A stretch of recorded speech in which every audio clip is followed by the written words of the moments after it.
এই সব কিছুর জন্য আমি দায়ী। নুসরাত, তোমার কোনো দোষ নাই, খামোখা কেন নিজের উপরে দোষ নিতেছ? আব্বাস ভাই, আপনার এই 4 দেয়ালের জেলখানার মধ্যে দেখা আমার মনটা ভাঙে চুরমার হয়ে যেতেছে। সব সুখ অর্জনের আগে দুঃখ কষ্ট থাকে। যেমন মানুষ ভালো পড়ালেখা করলে ভালো রেজাল্ট করে, আমার এই বন্দি জীবন মনে করো তেমন একটা পরীক্ষা। আমার জন্য দোয়া করো যেন ধৈর্যের সহিত পরীক্ষায় পাশ করতে পারি। আপনার কি সান্ত্বনা দেবো? উল্টা আপনি আমার সান্ত্বনা দিতেছেন। আব্বাস ভাই, আপনি খুব ভালো, আপনার দেখে আমি মুক্ত হয়ে যেতেছি। যদি জেল থেকে বাইরে হতে পারি, তোমার বাড়িতে বিয়ার প্রস্তাব পাঠাবো, তুমি গ্রহণ করবা তো? দাঁড়া নুসরাত, কই গেছিলি?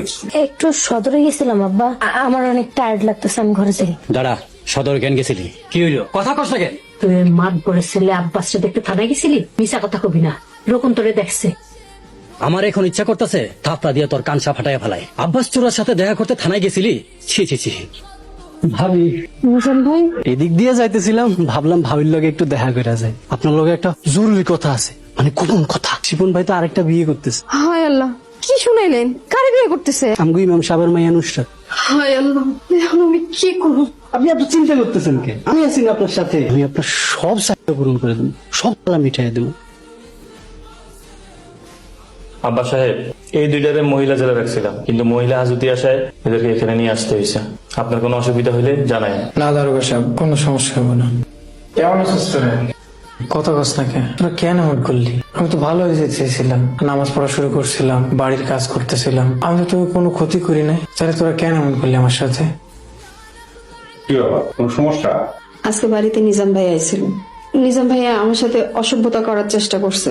তোমার কথার আগামত আমি কিছু বুঝতেছি না। অসভ্যতা মানে কি? আজে বাজে কোনো কথা কইছে? আজে বাজে ইঙ্গিত করছে, গায়েও হাত দিছে। তারপর তুমি আর কি শুনতে চাও? ওরে আমি বাড়ির থেকে বাইর করে দিছি, আর তুমি নিজামের শক্ত বিচার করবা। নিজাম যাতে আমাকে বাড়ি ত্রিসীমানায় না আসতে পারে। আরেকটা কথা, তুমি নিজামের সাথে মিশবা না। হ্যালো নুসরাত, এদিন সময় নিয়েছিলা, আজ সন্ধ্যার সময় শেষ, তুমি তো কিছু জানাইলা না। শিপন ভাই, আমার মনটা আজকে ভালো নাই, আমি পরে কথা কমবো। ওই আব্বাসকে আজকে দেখে তোমার মন খারাপ হয়েছে, তাই না? 2 দিন পরে তুমি আমার স্ত্রী হইবে।